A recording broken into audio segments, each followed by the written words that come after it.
நாளைக்கு dub setup தான் பண்ண போறோம். அதுக்கு தேவையானது பாத்தீங்கன்னா ஏஜிட் வாட்டர். ஏஜிட் வாட்டர்னா 2 நாளைக்கு முன்னாடி புடிச்சு வச்ச வாட்டரு, கல்லுப்பு. வாங்கி எப்படி செட்டப் பண்றதுன்னு பாக்கலாம். முதல்ல அந்த தண்ணியில கொஞ்சமா கல்லுப்பு போட்டுக்கலாம். கல்லுப்பு போட்டு 10 நிமிஷம் அப்படியே விட்டுருவாங்க. பாத்தீங்கன்னா 10 நிமிஷம் ஆயிடுச்சு. இப்ப பாத்தீங்கன்னா இந்த பிளாஸ்டிக் கண்டெய்னர் எடுத்துருக்கோம். இது பாத்தீங்கன்னா நீங்க எந்த மீன் விடுறீங்களோ அந்த மீன்ல இருந்து தண்ணி எடுத்துக்கலாம். தண்ணி எடுத்துக்கிட்டு மீனை பிடிச்சிக்கலாம்.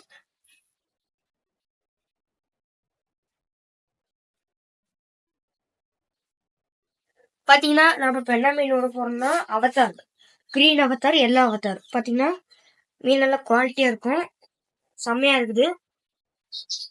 இது நாமளே ப்ரீட் பண்றோம். இது அப்படியே 10 நிமிஷம் அப்படியே இதுல வச்சிடலாம். 10 நிமிஷம் ஆயிடுது கைஸ். பாத்தீங்கன்னா 10 நிமிஷம் ஆயிடுச்சு. வாங்க நம்ம இப்ப எடுத்துடுவோம்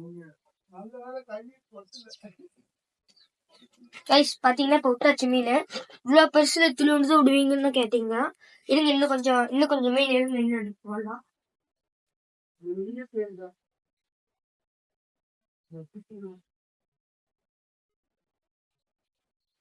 உங்க வீட்டுல ஏதாவது ஃபாக்ஸ்டெயில் இருந்துச்சு எங்களுக்கு கொரியர் போட்டு விடுங்க. நாங்க நல்லா வளர்த்து ஃப்ரீயா தந்துடுறோம். பாத்தீங்கன்னா இது டபுள் டி மாட்டல. நம்ம கிட்ட பாத்தீங்கன்னா என்னென்ன மீன் இருக்குன்னு அடுத்த அப்டேட்ல பாக்கலாம். பாத்தீங்கன்னா நம்ம கிட்ட இருக்கிறது இன்னும் அதிகமா இருக்குது. இல்ல வீட்டுக்குள்ள இருக்குது. ஹோம் டூர் போடும்போது எல்லாம் காட்டிடுறோம், பாத்துக்கோங்க. அதுக்கு சப்ஸ்கிரைப் பண்ணி வச்சுக்கோங்க. மறக்காம லைக் கமெண்ட் போட்டுருங்க கைஸ்.